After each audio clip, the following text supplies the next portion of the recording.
ഹേ hello guys welcome back. അപ്പോൾ ഇൻസ്റ്റാഗ്രാമിൽ ഇപ്പോൾ ട്രെൻഡിങ് കളിക്കുന്ന ഒരു സംഭവമാണ് കേട്ടോ. ഇതേപോലെ ഫാലിമി എന്നുള്ള ആ ഒരു മൂവിയുടെ നെയിം വെച്ചിട്ട് അപ്പോൾ നമ്മുടെ കോളേജിൽ അല്ലെങ്കിൽ സ്കൂളിൽ ആ ഒരു ക്ലാസ് പിക്കിൽ അല്ലെങ്കിൽ ഫ്രണ്ട്സിൻ്റെ കൂടെയുള്ള ഇതേപോലത്തെ പിക്സിലൊക്കെ ആ ഫാലിമി എന്നുള്ള ആ ഒരു ഫോണ്ട് വെച്ചിട്ട് നമുക്ക് എങ്ങനെയാണ് പിക്ക് എഡിറ്റ് ചെയ്യാൻ നോക്കിയാലോ. അപ്പോൾ എല്ലാവരും വീഡിയോ സ്കിപ്പ് ചെയ്യാതെ തന്നെ കാണുക കേട്ടോ. അപ്പോൾ നമുക്ക് വേഗം തന്നെ വീഡിയോയിലോട്ട് പോയാലോ.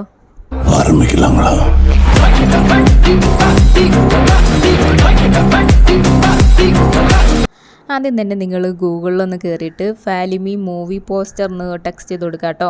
അപ്പോൾ ഇതേപോലെ പല ടൈപ്പ് ഇമേജസ് നമുക്ക് കിട്ടും, പലതരം ഫോണ്ടിൽ പല കളറിൽ. അപ്പോൾ നിങ്ങൾ അതിൻ്റെ ക്വാളിറ്റി നോക്കി ഇതിന്ന് ഒരു പോസ്റ്റർ നിങ്ങളൊന്ന് ഡൗൺലോഡ് ചെയ്തെടുക്കുക കേട്ടോ.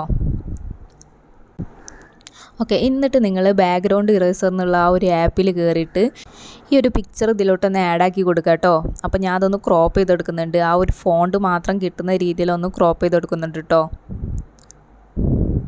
ഓക്കെ, എന്നിട്ട് AI ഓട്ടോ എന്നുള്ള ആ ഒരു ഫസ്റ്റത്തെ അതിൽ ക്ലിക്ക് ചെയ്യുന്ന നേരം നമുക്ക് ഒരുപാട് ആ ഒരു ബാക്ക്ഗ്രൗണ്ട് നമുക്ക് റിമൂവ് ആയി കിട്ടും.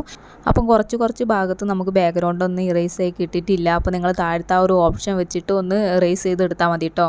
ഇനി നമുക്ക് അടുത്തത് പിക്സാർട്ട് എന്നുള്ള ആപ്പ് ഒന്ന് നിങ്ങൾ ഓപ്പൺ ചെയ്തെടുക്കുക. എന്നിട്ട് ആ ഒരു ഫോട്ടോ നിങ്ങൾക്ക് ഏത് ഫോട്ടോയിലോട്ടാണ് ആഡ് ആക്കേണ്ടത് ആ ഫോട്ടോ ഇതിലോട്ട് ആഡ് ആക്കിയിട്ട് ആഡഡ് ഫോട്ടോ എന്നുള്ളതിൽ ക്ലിക്ക് ചെയ്തിട്ട് ആ ഒരു ഫോണ്ട് ഇതിലോട്ടൊന്ന് ആഡ് ആക്കി കൊടുക്കുക കേട്ടോ. എന്നിട്ട് നിങ്ങൾ അത് കറക്റ്റായിട്ട് ഒന്ന് അഡ്ജസ്റ്റ് ചെയ്തിട്ട് നിങ്ങൾക്ക് എവിടെയാണോ കൊണ്ടുവയ്ക്കേണ്ടത് വെച്ചാൽ അവിടെ ഒന്ന് ജസ്റ്റ് ഒന്ന് അഡ്ജസ്റ്റ് ചെയ്ത് വെച്ച് കൊടുക്കാം. എന്നിട്ട് സൈഡിലോട്ട് നീക്കാൻ നേരം ഷാഡോ എന്ന് പറഞ്ഞിട്ടുള്ള ഒരു ഓപ്ഷൻ ഉണ്ടാവും, അതിലൊന്ന് ക്ലിക്ക് ചെയ്യാം. അപ്പോൾ അതൊന്നും അതിൻ്റെ ഒപ്പാസിറ്റിയും അതിൻ്റെ ബ്ലറും ഒക്കെ ഒന്ന് നിങ്ങളുടെ ആ ഒരു ഇതിനനുസരിച്ച് നിങ്ങളൊന്ന് അഡ്ജസ്റ്റ് ചെയ്ത് വെച്ച് കൊടുക്കുക.